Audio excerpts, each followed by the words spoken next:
ایک ادھوری محبت کی کہانی۔ یہ کہانی ریحان اور ماہین کی ہے۔ دونوں ایک ہی محلے میں رہتے تھے۔ ریحان ایک سیدھا سادہ محنتی اور خواب دیکھنے والا نوجوان تھا، جبکہ ماہین ایک خوش اخلاق اور باحیا لڑکی تھی۔ بچپن سے دونوں کے دل ایک دوسرے کے قریب تھے۔ وہ ایک ساتھ کھیلتے ہنستے اور اپنی معصوم دنیا بناتے۔ وقت گزرتا گیا، بچپن جوانی میں بدل گیا۔ ریحان نے اپنی پڑھائی کے ساتھ ساتھ محنت مزدوری بھی شروع کر دی تاکہ اپنی ماں کا سہارا بن سکے۔ اس کے دل میں صرف ایک ہی خواہش تھی کہ جب وہ اپنے پاؤں پر کھڑا ہو جائے گا تو ماہین کا ہاتھ مانگنے جائے گا۔ ماہین بھی دل ہی دل میں ریحان سے محبت کرتی تھی۔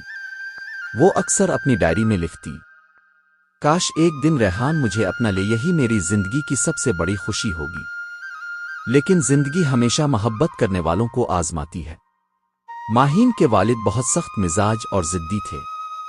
ان کا خیال تھا کہ بیٹی کی شادی خاندان کے کسی بڑے رشتے میں ہونی چاہیے۔ جب ریحان کے گھر والوں نے رشتہ بھیجا تو انکار کر دیا گیا۔ وجہ صرف یہی تھی کہ ریحان غریب تھا اور ماہین کا خاندان عزت و دولت کو سب سے بڑھ کر مانتا تھا۔ ریحان نے دل میں عہد کیا کہ وہ ہار نہیں مانے گا۔ وہ دن رات محنت کرتا رہا، مزدوری، چھوٹے موٹے کام، پڑھائی، سب کچھ ساتھ ساتھ کرتا۔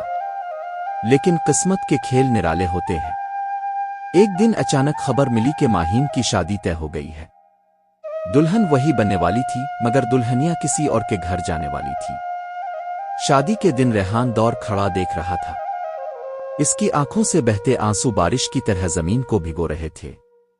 وہ بس ایک ہی بات کہہ رہا تھا، میں نے دن رات خواب بانے مگر میری حقیقت چھین لی گئی۔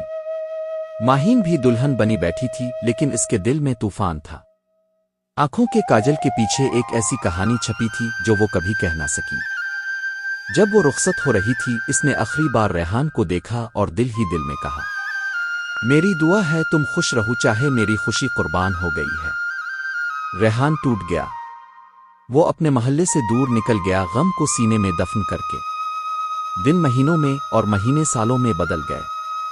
وہ کامیاب تو ہو گیا، لیکن اس کے دل کا ایک کونا ہمیشہ خالی رہا۔ سالوں بعد ریحان کو پتہ چلا کہ ماہین کی شادی خوشگوار نہیں رہی۔ وہ بیمار رہتی تھی اور آخرکار دنیا چھوڑ گئی۔ ریحان اس کی قبر پر گیا اور رو کر کہنے لگا، کاش دنیا نے ہمیں جینے دیا ہوتا، ہم دونوں کی کہانی ادھوری نہ رہتی۔ یہ کہانی ہمیں یہ سبق دیتی ہے کہ محبت دلوں کا رشتہ ہے، دولت عزت سے نہیں جاتا۔ لیکن اکثر معاشرے کی ضد اور انا سچی محبت کو برباد کر دیتی ہے۔ کیا اب چاہتے ہیں کہ میں ایسی ہی ایک لمبی دکھی کہانی ماں اور بیٹے پر بھی بنا کر سناؤں؟